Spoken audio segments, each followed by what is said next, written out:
منهم ومن الذين آمنوا وعملوا الصالحات وتواصوا بالحق وتواصوا بالصبر آمین یا رب العالمین۔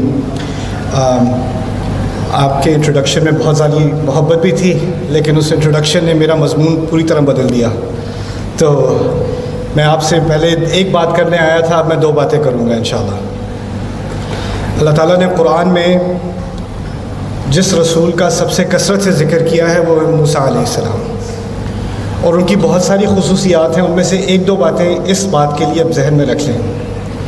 وہ یہ ہیں کہ جب ہمارے نبی صلی اللہ علیہ وسلم پر بوجھ زیادہ بڑھ جاتا تھا اور ان پر اتنا پریشر ہو جاتا تھا کہ اللہ تعالیٰ ان کو تسلی دیتے تھے، تو تسلی دینے کا ایک طریقہ یہ تھا کہ وہ ان کو موسیٰ علیہ السلام کا ذکر کرتے تھے۔ ما انزلنا علیک القرآن لتشقى الا تذکرۃ لمن یخشی۔ ان الفاظ کے بعد آگے جا کر اللہ تعالیٰ یہی کہتے ہیں وَهَلْ أَتَاكَ حَدِيثُ مُوسَىٰ، آپ پر موسیٰ کی بات نہیں آئی ابھی تک؟ پہلے موسیٰ کی بات سنا چکے ہیں اپنے نبی کو علیہ الصلوۃ والسلام، لیکن یہاں خاص ذکر ہے کہ ابھی آپ جس موڑ سے گزر رہے ہیں، جو مشکل آپ پر آ رہی ہے، اس سے گزرنے کے لیے آپ کو ہمت کی ضرورت ہے، اور اس ہمت کے لیے آپ کو موسیٰ علیہ السلام کا یہ واقعہ سنیں گے تو آپ کو ہمت آ جائے گی۔ تو خیر، موسیٰ علیہ السلام قرآن میں 70 سے زیادہ مقامات پر جن کا ذکر ہے، وہ اس طرح سمجھ لیں کہ جس نے کوئی کہے کہ میں نے قرآن پڑھا ہے، ان کو موسیٰ علیہ السلام کے بارے میں نہیں معلوم، اس نے قرآن نہیں پڑھا۔ اور یہ بھی سمجھ لیں کہ وہ اس انداز سے ہمارے دین کے سب سے بڑے معلمین میں سے ہیں، یعنی ہم نے جتنی ہدایات اللہ تعالیٰ سے لی ہیں اس کا بہت بڑا حصہ ہمیں موسیٰ علیہ السلام کی مثال کے ذریعے سے ہم تک پہنچ رہا ہے۔ لیکن ایک مقام آتا ہے کہ وہاں موسیٰ علیہ السلام ہمارے معلم ہونے کے بجائے، یہاں تک کہ ہمارے نبی کے لیے بھی ایک مثال ہونے کے بجائے علیہ الصلوۃ والسلام، وہ خود علم کے طلبگار ہیں، وہ خود اب ٹیچر نہیں ہیں، اب وہ اسٹوڈنٹ ہیں۔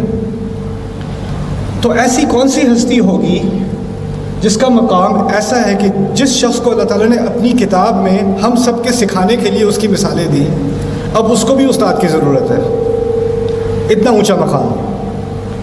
اور ایسی شخصیت کو جس طریقے سے اللہ تعالیٰ نے اس کا تعارف کرایا ہے، آپ کو معلوم ہوگا، جو قرآن پڑھتے ہیں ان کو معلوم ہوگا، میں موسیٰ علیہ السلام کے اس قصے کا ذکر کر رہا ہوں جس کا ذکر سورۃ الکہف میں ہے۔ خضر یا خضر، یہ الفاظ ہمیں روایات میں ملتے ہیں، قرآن میں نہیں ملتے۔ قرآن میں جو اللہ نے اپنے الفاظ میں اس شخص کا تعارف کرایا ہے وہ کیا ہے؟ فوجد عبدا من عبادنا، ان کو ہمارے بندوں میں سے ایک بندہ ملا، ان دونوں کو ہمارے بندوں میں سے ایک بندہ ملا۔ آپ ذرا یہاں غور کریں کہ اس سے اعلیٰ مقام میرے نزدیک قرآن میں مجھے دنیا میں نظر نہیں آتا کہ ایک رسول جس کو اتنا اعزاز دیا گیا ہے، اس رسول کو اب جس سے سیکھنا ہے، کم از کم اس کا نام تو ہمیں معلوم ہونا چاہیے، اللہ تعالیٰ کو اس کے نام کا ذکر کرنا چاہیے، اس کا بھی ایک خاص اعزاز ہے علیہ السلام۔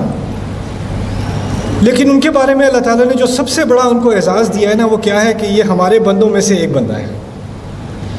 عربی کے طالب علم جانتے ہوں گے، کیونکہ عربک پروگرام ہے، عربی کا پروگرام ہے آپ کے ہاں، اسلامیات کا پروگرام ہے، قرآن اسٹڈیز کا پروگرام ہے۔ اگر کہا ہوتا فوجد عبدنا، ہمارا بندہ انہیں ملا، تو وہ معرف ہو جاتا، معرف بالاضافہ، یعنی وہ خاص ہے، ہمارا خاص بندہ۔ لیکن جب کہا عبدن من عبادنا، کوئی ایک بندہ ہمارے بندوں میں سے، نکرہ، اس کا خاص فائدہ کیا ہے؟ اللہ تعالیٰ نے یہ عظیم درس مجھے اور آپ کو سکھایا ہے کہ سب سے اعلیٰ مقام جو اس دنیا میں مجھے ملے گا نا، وہ میں اللہ کے بندوں میں سے کوئی بندہ بن جاؤں، بس، اس سے اعلیٰ مقام نہیں ہے۔ ہم ایک دوسرے کو عزت دیتے ہیں، ایک دوسرے کو ریکگنائز کرتے ہیں، لیکن جس شخص کو اللہ تعالیٰ نے اتنے اعلیٰ مقام پر جا کر ریکگنائز کیا ہے، وہاں پر بھی جو سب سے اعلیٰ اعزاز دیا ہے وہ ہے عبد، بندہ۔ اللہ کا بندہ بن جائے انسان، وہی اصل عزت ہے۔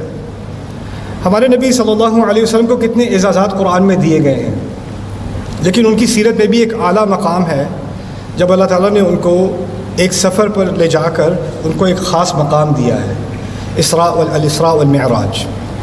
جہاں جہاں آپ کو الاسراء والمعراج کا ذکر آئے گا، وہاں اللہ کے نبی، ہمارے نبی کے لیے نہ تو رسول کا لفظ صلی اللہ علیہ وسلم، نہ نبی کا لفظ صلی اللہ علیہ وسلم، نہ خاتم النبیین کا لفظ، وہاں کیا ہوگا؟ فَأَوْحَى إِلَىٰ عَبْدِهِ مَا أَوْحَىٰ سُبْحَانَ الَّذِي أَسْرَىٰ بِعَبْدِهِ لَيْلًا۔ عبد یعنی اعلیٰ ترین مقام پر پہنچنے کے بعد کیا مرتبہ مل رہا ہے، کیا اعزاز مل رہا ہے، انسان بندہ ہو۔ میں یہ بات آپ کے سامنے اس لیے رکھ رہا ہوں کہ آپ نے بہت لمبا چوڑا انٹروڈکشن کیا اور میں وہاں بیٹھا ہوں، تو مجھے کیا سوچنا چاہیے اپنے بارے میں؟ مجھے یہ سوچنا چاہیے اپنے بارے میں کہ یہ سب کچھ ہو یا نہ ہو، اتنا بڑا پوسٹر پیچھے لگا ہوا ہو یا نہ لگا ہوا ہو، اس سے میرے رب کو کوئی فرق نہیں پڑتا۔ مجھے فرق پڑنا شروع ہو جاتا ہے، مجھے احساس ہونا شروع ہو جاتا ہے یہ تو کچھ بہت ہی بڑا پوسٹر ہے یار یہ تو کچھ بہت ہی لمبا انٹروڈکشن ہو گیا، تو بہت زیادہ تالیاں بج رہی ہیں۔ یہ احساسات انسان کے دل میں آ سکتے ہیں، لیکن اگر اللہ تعالیٰ کا واقعی اللہ تعالیٰ اپنے رب سے ایک صحیح رشتہ ہے نا، تو یہ چیزیں آئیں یا جائیں، ایک چیز اپنی جگہ سے نہ ہل جائے، میں اب کے علاوہ کوئی اور رتبہ نہ لے لوں اپنے لیے۔ یہ بات آپ سب کو سمجھنی ہے، کیونکہ میں جب پاکستان آیا ہوں، میں نے مختلف شہروں کا، مختلف ینگ لوگوں سے میں نے کئی باتیں کی ہیں، کچھ